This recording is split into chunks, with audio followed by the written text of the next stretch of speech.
रुचि पाठक भारतीय जनता युवा मोर्चा की प्रवक्ता पर ये कह रही हैं कि हमें बरतानिया हुकूमत से, ब्रिटिश क्राउन से 15 अगस्त 1947 को जो आज़ादी मिली है वो 99 साल की लीज पर है।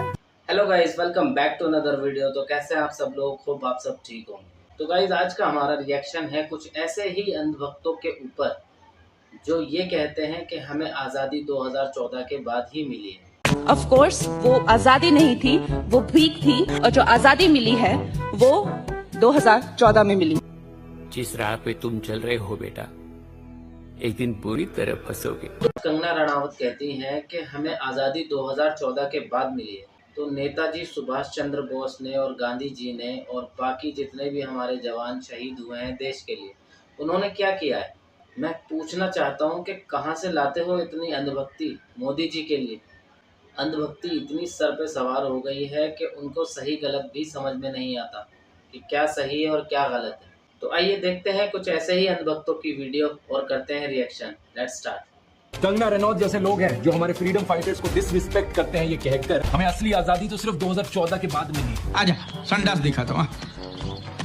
ऑफ कोर्स वो आजादी नहीं थी, वो भीख थी। क्या बोला तूने? वो आजादी नहीं भीख थी। थी, वो भीख थी। ये क्या बात करते हैं कहां से और लाते जो हैं ऐसा आजादी दिमाग मिली यार है ये लोग? वो 2014 में मिली है।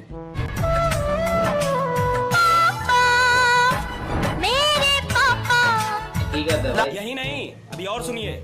ना पापा ही बना रखा है। पापा ने Blood वॉर will रुकवा flow, but दिया। it should not be Hindustani blood. They knew it, and they paid a price. Of course, वो आजादी नहीं थी, वो भीख थी। वाह बेटा, लगता है तुम गू खा के ही मानोगे। और जो आजादी मिली है वो 2014 में मिली है। झूठ बोला जाता है दीदी यार। वाह दीदी नहीं दीदी वाह दीदी। मैं इनसे पूछना चाहता हूँ, विजयनगर एम्पायर के राजा कृष्णदेव राय, महाराणा प्रताप, छत्रपति शिवाजी महाराज, क्या ये सब भी कॉन्फिडेंस लैक करते थे? इस वीडियो को देखिए, आपने बयान जरूर कहीं ना कहीं देखा या सुना होगा कि भारत को आजादी 99 साल की लीज पर मिली है।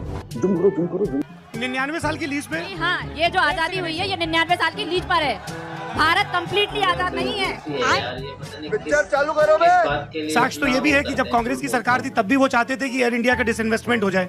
आपके टाइम पे नहीं हो पाया, बीजेपी अपनी पीठ थपथपा रही है, हमने कर लिया। देखिए, दो तरीके हम लोग चाहते थे तो वो भी करना चाहते थे, अपना जीएसटी लागू। लेकिन आप समझिए, एक चाकू होता है, बात तो सही है। उससे जो डॉक्टर होता है वो किसी का इलाज कर देता है, उससे ही दूसरा आदमी होता है किसी की हत्या कर देता है। तो बीजेपी जो है वो हत्या करने का काम कर रही है। क्या बात है सर? बताइए रुचि जी। देखिए, पहली बात तो ये कि निजीकरण में कोई गलती नहीं है। अच्छा भाई, हमको सिखा रिया है। अगर हमें निजीकरण से लाभ मिल रहे हैं तो निजीकरण करने में कोई बुराई नहीं है। यही नहीं, अभी और सुनिए। और रही बात एयर इंडिया को प्राइवेटाइजेशन करने की, तो वो एयर इंडिया को 1951 में नेहरू सरकार ने ही टाटा जी से लिया था, वो उनकी ही थी। क्या बात कर रहे हैं? ऐसा नहीं है कि वो सरकारी थी। आप सरकारी कंपनी बताइए जिसका निजीकरण किया गया हो। रुक, तेरे को बता देती। नेहरू जी ने तो आजादी भी ली थी, तो आपके वो भी अंग्रेजों को वापस दे देंगे। वो भी आपने कॉन्ट्रैक्ट बेस पर ही ली है, पूरी लड़के नहीं ली है। क्या बोला तूने? वो भी आपने कॉन्ट्रैक्ट बेस पर ही ली है, पूरी लड़के नहीं ली है। आप लोगों को ये बातें सुनकर शायद हंसी आ रही आते है, हैं। ये चीजें फनी लग रही हो, लेकिन मेरी राय में ये बहुत ही शॉकिंग चीज है कि किसी देश में हजारों लाखों लोगों का इस तरीके से ब्रेन वॉश कर दिया गया है। एक सेकंड। हाँ जी, क्या कह रही हैं? वही मैं बता रही हूँ कि ये भी 99 साल की लीज पर ले पाए थे आप। ये क्या बात करते हैं यार? अगर आप पे इतनी कुब्बत थी तो पूरी आजादी लेते ना। उस टाइम क्यों आपने लीज पर ले ली? अरे क्या करूं मैं इसका? क्या करूं? 1947 में आजादी मिली थी। 99 साल की लीज पे हाँ, ये जो आजादी हुई है ये 99 साल की लीज पर है। भारत कंप्लीटली आजाद नहीं है। सब ये एक सेकंड। अरे ये बहुत बड़ी बात कर रही हैं। 99 साल की लीज थोड़ा एक्सप्लेन करेंगे? जी हाँ, आप इतिहास के पन्ने उठाकर देखिए। उस टाइम पर जो ब्रिटिश सरकार में जो नेता थे, मैं बता रही हूँ। ठीक है, अरे सुन तो लीजिए पहले पूरी बात जी। जब स्वतंत्रता की बात चली और स्वतंत्रता आंदोलन चल रहे थे, तो आदरणीय नेहरू जी और महात्मा गांधी जी जब आगे थे तो सरकार वो देना नहीं चाह रहा था ब्रिटिश क्राउन। और उन्हीं की ही शपथ ली गई थी, क्योंकि उस टाइम पे इलेक्शन नहीं हुए थे। नेहरू गांधी ने किसकी शपथ ली थी? ब्रिटिश क्राउन की शपथ ली थी, ना कि भारत के संविधान की शपथ ली गई थी। ये मुख्य प्रधानमंत्री पहले बन गए थे, 1951 में चुनाव हुए, उसके बाद फिर पार्टी बनी। कब हो गया ये? तब जाके अपना संविधान लागू हुआ था। और ये उस टाइम पे आपको भी पता होगा, आज के प्रधानमंत्री जब शपथ लेता है तो वो भारतीय संविधान की शपथ लेता है। खुले में हगना बंद करो। इन लोगों का मजाक उड़ाने से इनमें कुछ सुधार नहीं आएगा। हमें ये समझना होगा और इनको समझाना होगा कि कैसे ये मानसिक गुलाम बने। जानते हैं इस ब्रेन वॉशिंग के पीछे असलियत में कौन जिम्मेदार है? WhatsApp university. सही सुना आपने। शायद गोदी मीडिया के टीवी एंकर्स और गोदी यूट्यूबर्स को लगे कि मैं उनका क्रेडिट चुरा रहा हूँ, ऐसा नहीं है, उनको भी कुछ क्रेडिट जरूर जाता है, लेकिन व्हाट्सएप यूनिवर्सिटी यहाँ सबसे बड़ी जिम्मेदार है। व्हाट्सएप पर जो खेल खेला जाता है ये सही में अलग लेवल का है। नहीं, वो लेकिन 99 साल की वही मैं बता रही हूँ, ये ब्रिटिश क्राउन ने भारत को 99 साल की लीज पर दिया हुआ है। ये कम्प्लीटली आजाद नहीं है भारत, और ये भी कांग्रेस वालों की ही देन है जो है। अरे बस कर भाई, कुछ साल पहले मैं ऐसे लोगों का मजाक बनाया करता था, इन्हें अंधभक्त बोला कर, लेकिन काफी टाइम से मैंने ये अंधभक्त शब्द भी इस्तेमाल करना बंद कर दिया। उनको अंधभक्त भी नहीं कह सकते। एक सेकंड मैं इसके तथ्य प्रस्तुत कर सकती हूँ आपको। जी, अरे पूछने तो दो भैया, रुको जरा, सबर करो। एक सेकंड। रुचि पाठक भारतीय जनता युवा मोर्चा की प्रवक्ता लल्लन टॉप अड्डे के मंच पर ये कह रही हैं कि हमें बरतानिया हुकूमत से, ब्रिटिश क्राउन से 15 अगस्त 1947 को जो आजादी मिली है वो 99 साल की लीज पर है। कहाँ लिखा है ये? Good question. लीज पर मिली है। Good question. मैं आपको आप मुझे समय दीजिए, मैं आपको साक्ष्य प्रस्तुत कर दूंगी। क्योंकि ये अगर इतनी बड़ी बात है, ये तो आज तक किसी प्रधानमंत्री ने इसका जिक्र नहीं किया, ना भाजपा के, ना कांग्रेस के, ना दूसरे दलों के। ये बड़ी अच्छी बात कही आप। ये बीजेपी युवा मोर्चा की पॉलिटिशियन है, क्या लगता है आपको ये बात इन्हें कहां से पता चली? ऑब्वियसली व्हाट्सएप से। अफसोस की बात यह है कि व्हाट्सएप यूनिवर्सिटी एक बहुत गहरी सुरंग है, और ज्यादातर टाइम जो मैसेजेस यहाँ फैलाए जाते हैं वो ना सिर्फ झूठे होते हैं बल्कि इससे 10 गुना ज्यादा खतरनाक भी होते हैं। एक पूरा ऑर्गेनाइज्ड माफिया है, एक सिस्टम है जो पीछे से चलाया जा रहा है लोगों को ब्रेन वॉश करने के लिए। किसी संविधान विशेषज्ञ ने इस बात का जिक्र नहीं किया, ब्रिटेन ने इसका जिक्र नहीं किया, भारत ने नहीं किया। अरे बाप रे, ये तो धोती खोल रहा है। हालांकि फिर किसने कर दिया? कुछ YouTube के वायरल वीडियोस में कहीं की ईंट कहीं का रोड़ा जोड़ के ये थ्योरी चलाई जा रही, पर इसका कोई साक्ष्य नहीं है। तो आप समय दीजिए ना, इसको प्रस्तुत किया जाएगा। कितने तेजस्वी लोग हैं हमारे पास, कितने शानदार विचार रखते हैं जी, और कुछ लोग मनोरंजन भी करवाते हैं। ये हमारे ही देश के लोग हैं, अगर हमें देश को बचाना है, आगे लेकर जाना है, तो साथ में मिलकर काम करना होगा। चलो भाई, देखो अपने क्या करता। आइए साथ में मिलकर इस व्हाट्सएप यूनिवर्सिटी की ईंट से ईंट बजाते हैं।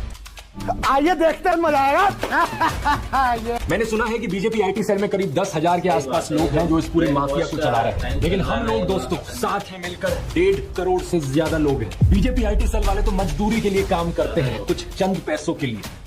ये बड़ी अच्छी बात कही आप। लेकिन हम लोग ये काम करते हैं क्योंकि हमें भारत माता से प्यार है। हम लोग अपने देश के लोकतंत्र को बचाना चाहते हैं और अपने देशवासियों को इस ब्रेन वॉश से बचाना चाहते हैं। इसलिए सीधा सीधा प्लान है दोस्तों। स्टेप 1, मेरे व्हाट्सएप चैनल को जाकर ज्वाइन करो। अभी मजा आएगा ना भिड़ो। ये QR कोड है, स्कैन कर सकते हो इसे, या इसका लिंक नीचे डिस्क्रिप्शन में भी मिल जाएगा। ज्वाइन करने के बाद बेल आइकन पर जरूर दबाना, ताकि जब भी मैं व्हाट्सएप मैसेज भेजूं आपको वो मैसेज मिल जाए। मस्त प्लान है। स्टेप 2, हर रोज के मैं 1 या 2 मैसेजेस इसमें भेजूंगा, और आप सारे 1.5 करोड़ लोग 100 कॉन्टैक्ट्स को अपने इन मैसेजेस को फॉरवर्ड करना। बहुत इंपॉर्टेंट चीज है भाई, ये करना भी चाहिए। हम 1 करोड़ लोग मिलकर मिशन 100 करोड़ अचीव करेंगे। इनके माफिया के जो कुछ हजार मैसेजेस व्हाट्सएप पर सर्कुलेट करते रहते हैं, हम 1 करोड़ लोग मिलकर हर दिन के 100 करोड़ मैसेजेस सर्कुलेट करेंगे। हम ऐसी आंधी लेकर आएंगे कि इनके व्हाट्सएप माफिया का नामो निशान मिट जाएगा अगले 1 महीने में। सही बात है। तो देखा गाइस, कुछ इस तरह से भी लोग अंधभक्ति अपनी फैला रहे हैं। जैसे कंगना रनावत कहती हैं कि हमें 2014 के बाद आज़ादी मिली। ये किस बुनियाद पे कहती हैं ये बताओ? 1947 में जो लोगों ने इतनी मेहनतें करके, इतनी जंगें लड़के अपना देश आज़ाद किया, वो ये कहती हैं कि हमें आज़ादी 2014 के बाद मिली है, यानी कि बीजेपी आने के बाद। और एक बीजेपी की प्रवक्ता कहती हैं कि हमें आज़ादी 99 साल की लीज पर मिली है। ब्रिटिश सरकार ने हमें आज़ादी जो दी है वो 99 साल की लीज पर दी है, यानी गांधी जी ने लड़के नहीं ली है अपनी आज़ादी, 99 साल की लीज पर ली है। कैसे लोग हैं यार ये लोग अंधभक्ति में बिल्कुल अंधे हो चुके हैं। सच में लोगों का इतना ब्रेन वॉश हो रहा है। लोग कहते हैं कि 5,000 का सिलेंडर हो जाएगा, हम फिर भी वोट बीजेपी को देंगे। 500 रुपये लीटर पेट्रोल हो जाएगा, फिर भी हम बीजेपी को वोट देंगे। बनियान पहनना छोड़ दिया, कच्छा फट गया, लेकिन वोट बीजेपी को ही देंगे।